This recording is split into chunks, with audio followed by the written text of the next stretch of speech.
इलाज के बारे में उन्होंने हमारे जो भी मेम्बरान इंटरेस्टेड थे उनके लिए मालूमात फराहम की।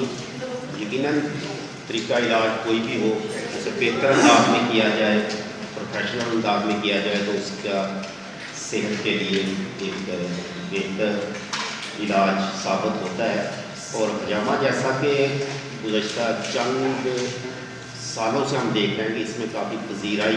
अल्हम्दुलिल्लाह आज यहाँ पर प्रेस क्लब में हजामा आगाही वर्कशॉप थी मेरी फाउंडेशन की तरफ से, नूरुल फलाह फाउंडेशन की तरफ से।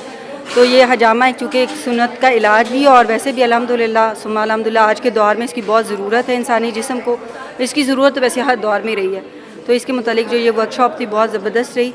अल्हम्दुलिल्लाह कोशिश की है कि लोगों को इसके मुतालिक मज़ीद आगाही हो और इसमें सवालों जवाब की भी नशिस्त हुई और एक अच्छा प्रेस क्लब की तरफ से बहुत एक अच्छा रिस्पांस भी मिला और अल्हम्दुलिल्लाह बेहतरीन रहा। करीम सल्लल्लाहु अलैहि वसल्लम ने इब्ने अब्बास से रवायत है कि जिसने हजामता के ज़रिए खून निकलवाया उसको डर नहीं कि वो कोई और इलाज करवाए। अब्दुल्ला बिन मसूद से भी रवायत है कि नबी करीम सल्लल्लाहु अलैहि वसल्लम ने अपनी हयात मुबारक में अपने सर पर और दो कंधों के दरमियान हजामता लगवाई। देखिए, मुझे लगता है कि हिजामा जो है ना वो सबको करवाना चाहिए और ये बहुत इफ़ेक्टेबल है सबके लिए।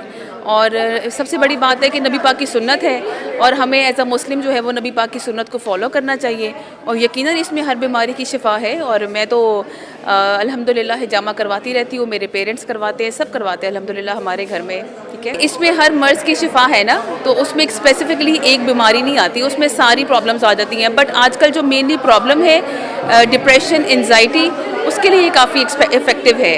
मतलब जो मेरा एज़ पर टू एक्सपीरियंस है और प्रैक्टिकली भी मैंने देखा है, इट्स वेरी इंपॉर्टेंट। ये आगाही का प्रोग्राम अच्छा है। इस तरह से जो इस तरह के कैंप है वो लाहौर प्रेस क्लब का हमेशा से रहा है कि वो लगवाते हैं मेंबर्स की सहूलत के लिए, फ़ीमेल्स के लिए ख़ास तौर पर। और ख़ास तौर पर जब अरशद अंसारी साहब एज आ सदर आते हैं तो वो हमेशा जो है ना फ़ीमेल्स के लिए ख़ास तौर पर खसूसी इस तरह के कैंप लाजमी लगवाते हैं क्योंकि उनको अशद ज़रूरत होती है। और बाकी भी कैंप जो हैं वो लगते रहते हैं और ये अच्छी एक सिस्टम शुरू हुआ है। और ख़ास तौर पर ये मार्च जो है ख़वातीन का मार्च है और इसमें जो ख़वातीन के प्रोग्राम हो रहे हैं और बहुत अच्छा लग रहा है क्योंकि अरशद अंसारी साहब हमारी बैक पे हैं और वो हमेशा हमें इनकरेज करते हैं कि इस तरह के प्रोग्राम ऑर्गेनाइज़ करें और वो सबके साथ एक जैसे ही होते हैं। बहुत शुक्रिया।